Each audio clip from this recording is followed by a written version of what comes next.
Oke, kita akan bicara mengenai pengampunan, mengampuni orang lain, forgiving others.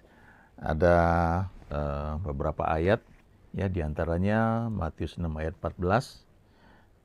For if you forgive others for their transgressions, your heavenly Father will also forgive you.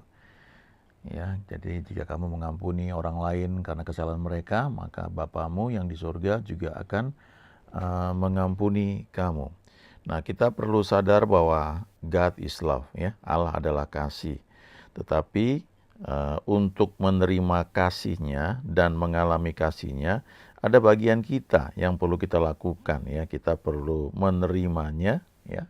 Kita perlu membuka hati kita, dan ukuran yang kita pakai untuk mengukur itu akan balik kepada kita. Jadi soal pengampunan ini penting, ya. Waktu kita terima Tuhan Yesus, kita lahir baru, dosa-dosa kita sudah diampuni, ya. Roh kita itu menjadi ciptaan baru, yang lama sudah berlalu, yang baru sudah datang. Tapi selanjutnya kita mengalami proses pembaruan jiwa, ya, sanctification, penyucian jiwa. Nah, disitulah masih banyak cara berpikir yang salah, yang perlu dibenahi. Ada sikap tidak mau mengampuni, ada kepahitan, ya, ada kekecewaan, akar pahit dan sebagainya, yang membuat kita karena keputusan itu, kehendak itu ada dalam jiwa, itu bisa mempengaruhi kehendak kita, ya. Kita tidak mau mengampuni orang lain karena ada akar pahit, ada kecewa dan sebagainya. Tetapi waktu kita tidak mau mengampuni, maka itu akan seperti saringan jiwa kita. Sehingga pengampunan yang kita terima dari Bapa Surgawi itu seperti sukar untuk kita terima dan kita alami. Ya, jadi mengampuni orang lain ini sangat penting. Apapun kesalahan yang telah mereka perbuat. Ya. Satu ketika Petrus datang kepada Yesus dan bertanya, "Guru, berapa kali aku harus mengampuni jika seorang saudara datang kepadaku? Apakah 7 kali?" Karena 7 itu angka sempurna, kan? Ya. Dia sudah berbuat salah, aku ampuni. Dia buat salah lagi, aku ampuni. Dia buat salah lagi, ya. Ini sudah 3 kali loh aku ampuni, ya. Oke lah, kalau 7 kali gimana? 7 kan angka sempurna. Biasanya orang-orang kan kalau sekali aja salah langsung tidak diampuni. Atau oke lah saya ampuni, ya. Awas jangan buat sekali lagi, ya. Begitu buat sekali lagi langsung tidak mau diampuni, ya. Tapi ketika Petrus merasa 7 kali mengampuni itu sudah cukup, Yesus berkata, bukan 7 kali, tetapi 70 kali 7 kali. Ya. Dan itu apa artinya? Nah, kita bayangkanlah, kita kan satu hari kan 24 jam, ya. Lalu kita tidur 8 jam katakanlah. Lalu kita punya aktivitas yang lain, ya, itu mungkin sekitar 8 jam. Lalu 8 jam tuh mungkin jam kita di kantor, kalau kita bekerja di kantor, ya, 8 jam sehari, 5 hari, 5 kali dalam seminggu, ya, total 40 jam. Jadi kalau dalam interaksi kita dengan orang lain di dunia pekerjaan misalnya selama 8 jam itu, ada orang yang berbuat salah, ya, kita ampuni. Ya, ini tentunya bicara tentang kesalahan dengan kita, ya. Ini bukan bicara kesalahan soal pekerjaan. Kalau soal pekerjaan tentu kita mengampuni orangnya, tapi ada dampaknya yang terjadi, ya, yang tentu kita nggak bisa sembarangan karena itu menyangkut tanggung jawab dalam pekerjaan. Tapi ini bicara tentang kalau kita ini sedang beraktivitas, ketemu dengan orang lain, dan orang itu melakukan kesalahan, bahkan yang sama berulang-ulang, tapi dia selalu datang minta maaf, minta ampun kepada kita. Nah, Yesus berkata kepada Petrus, harus 70 kali 7 kali. Jadi kalau dihitung itu 490 kali. 490 kali. Nah, kalau 8 jam kita berinteraksi dengan orang lain, di dunia pekerjaan, di bisnis juga misalnya, atau di mana saja, maka 8 jam, 8 kali 60 menit, ya, berarti 480 menit. Nah, Yesus mengatakan dalam 480 menit itu, kamu harus mengampuni 490 kali. Jadi artinya nggak sampai semenit orang itu sudah berbuat salah lagi, ya, minta ampun, dan itu artinya continue, terus menerus. Ketika orang itu datang meminta maaf kepada kamu, kamu harus maafkan, ya. Kamu harus mengampuni. Jadi ini sebenarnya mengajarkan satu sikap untuk senantiasa mengampuni orang yang bersalah kepada kita. Ya, jadi bukan soal jumlahnya, tapi satu sikap untuk senantiasa mengampuni orang yang bersalah kepada kita. Sekalipun orang itu juga mungkin tidak minta maaf kepada kita, ya. Nanti kita akan lihat. Nah, Yesus menjelaskan ini waktu Petrus bertanya, kamu harus mengampuni 70 kali 7 kali. Lalu dia kasih perumpamaan, dia cerita, ada satu orang yang berhutang sangat banyak. Ya, itu kalau dikurskan sekarang ya bisa penafsirannya beda-beda ya. Tapi katakanlah bisa sekian puluh miliar ya, atau sekian ratus miliar misalnya ya. Dan secara logika itu tidak mungkin ya bisa dibayar oleh orang tersebut. Ya, orang ini berhutang kepada raja. Lalu pada masa itu, cerita ini kan terjadi pada masa lalu. Ya, pada masa itu kalau orang nggak bisa membayar hutangnya, maka istri dan anak-anaknya harus dijual. Ya, semua hartanya dijual untuk bayar hutangnya. Kalau belum cukup juga, maka orang ini harus masuk penjara. Dan sampai lunas baru dia bisa keluar dari penjara itu. Nah, kemudian ada satu orang yang berhutang sangat banyak ini ya kepada raja tadi diceritakan. Ya, ketika dia tidak bisa membayar, dia dilemparkan ke dalam penjara. Lalu dia bersujud ya, dia minta waktu ya, tolong kasihani saya, beri saya kesempatan begitu ya. Lalu rajanya ini tergerak oleh belas kasihan, lalu dia berkata, ya sudah ya, dibebaskan, nggak perlu kamu bayar. Nah, begitu dia bebas, dia merdeka, dia keluar dari hadapan raja itu, dia berjumpa dengan satu orang yang berhutang kepada dia, ya bisa mungkin cuma $20, ya cuma mungkin 300.000, ya bisa macam-macam nih nilainya ya. Lalu dia marah sama orang itu, bayar utangmu ya, dia cekik ya. Orang itu, waduh maaf saya nggak punya uang. Oh, dia nggak peduli, akhirnya dibawa ke pengadilan sehingga orang itu masuk ke dalam penjara. Nah, kemudian teman-teman orang ini yang masuk penjara ini sedih, dia laporkan kepada raja. Lalu raja berkata kepada orang yang baru saja sebelumnya diampuni ya hutangnya yang sekian puluh miliar itu, dan dia berkata di Matius 18 ini ayat 21 sampai dengan 35 ini ya, beberapa ayat di sini ceritakan, hai hamba yang jahat, seluruh hutangmu telah kuhapuskan karena engkau memohonkannya kepadaku. Bukankah engkau pun harus mengasihani kawanmu seperti aku telah mengasihani engkau? Maka marahlah tuannya itu dan menyerahkannya kepada algojo sampai ia melunaskan seluruh hutangnya. Maka Bapakku yang di surga akan berbuat demikian juga terhadap kamu apabila kamu masing-masing tidak mengampuni saudaramu dengan segenap hatimu. Ya, jadi Tuhan berkata harus mengampuni. Nah, seperti itulah kita. Kita sebenarnya manusia berdosa, tidak layak dipulihkan hubungannya dengan Tuhan, tidak layak masuk surga, ya. Nggak bisa kita bayar itu dengan perbuatan kita, ya. Karena standar Tuhan tinggi sekali. Tapi kemudian kita diampuni. Nah, karena kita sudah diampuni, maka seharusnya kalau ada orang yang bersalah kepada kita, ya kita ampuni, ya. Itu prinsip yang mau diajarkan di sini. Sebab kalau kita tidak mengampuni, maka seperti pada cerita ini, ya, dikatakan marahlah tuannya itu dan menyerahkannya kepada algojo sampai ia melunaskan seluruh hutangnya. Nah, kata algojo ini adalah kata yang digunakan juga untuk roh-roh penyiksa, ya.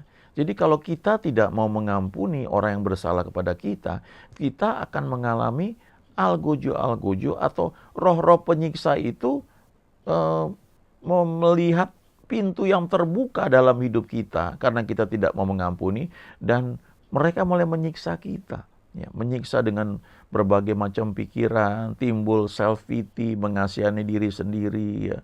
Terus mengatakan betapa malangnya saya, ya, dan minta dikasihani dan seterusnya. Ya, itu sebenarnya kerugian yang sangat mendasar yang kita alami, ya. Harusnya kita tidak seperti itu, ya.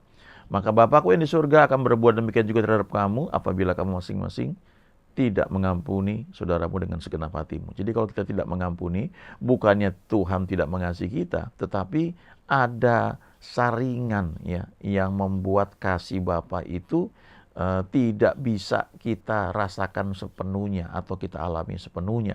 Sebaliknya, ada pintu, ada celah yang terbuka dalam hidup kita sehingga roh-roh penyiksa itu akan menyiksa kita, ya, dengan berbagai hal, perasaan, dan akhirnya jadi penyakit. Ya, banyak sudah dibuktikan bahwa Sebagian besar penyakit itu karena masalah kejiwaan, masalah emosi, ya.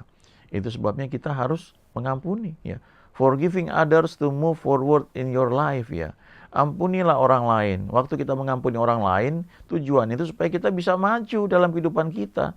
Kalau kita tidak mau mengampuni, itu kita seperti naik perahu, kita sudah mendayung, tapi ikatan perahu itu ke pelabuhan tidak kita lepaskan. Jadi walaupun dengan segenap hati kita mendayung, perahu itu nggak akan pernah maju. Karena tali pengikatnya kepada dermaga itu belum dilepaskan. Ya. Forgive others, ya. Not because they deserve forgiveness, but because you deserve peace, ya.